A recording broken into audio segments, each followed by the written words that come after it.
I've come to believe that one of the worst things you can do as a third world person in tech is compare yourself to first world people.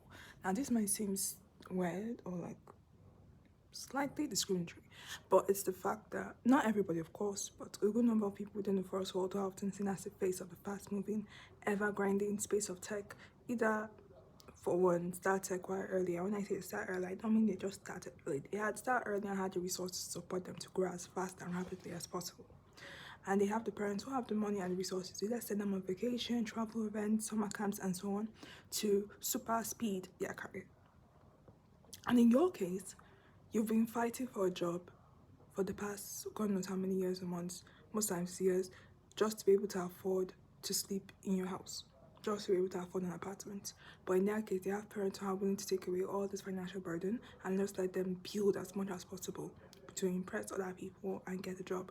And my time on Twitter has made me realize that there's a lot of people like this. Like, the majority of people I kept interacting with whenever I say I want to get into tech Twitter, these were the people.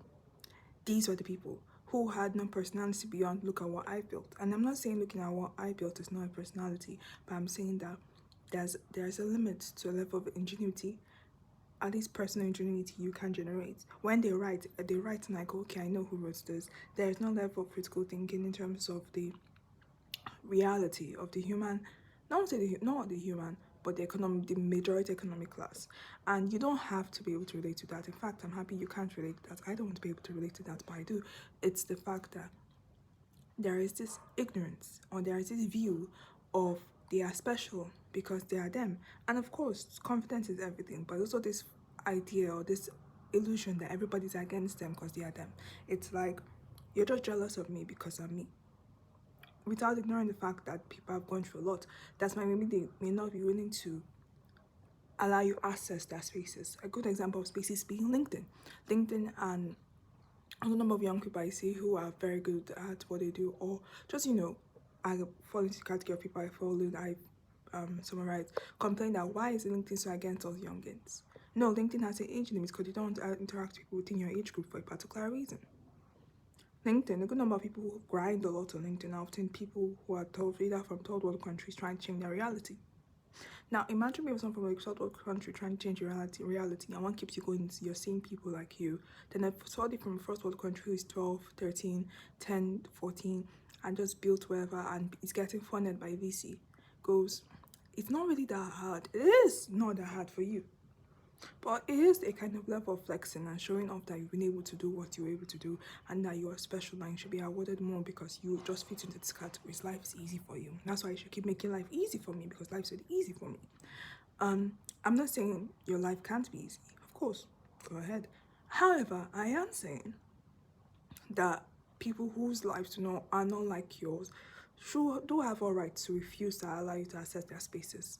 Not saying LinkedIn is that kind of space, but they should have a right to not allow you to access their spaces. And those who, for some reason, choose to not interact with you should also be allowed to not want to interact with you. And there's also a reality of the financial distribution of things. You don't have to acknowledge it, honestly speaking. That's your business. You don't have to acknowledge it, but other people will acknowledge it. So in my case, what I often do is I often mute or block them because I do not want to interact with that anymore and drive myself crazy, because ever since I'm young trying to reach for the stars, you can't reach for the stars so far when you are a third world country firstborn girl. There's a lot of limitations.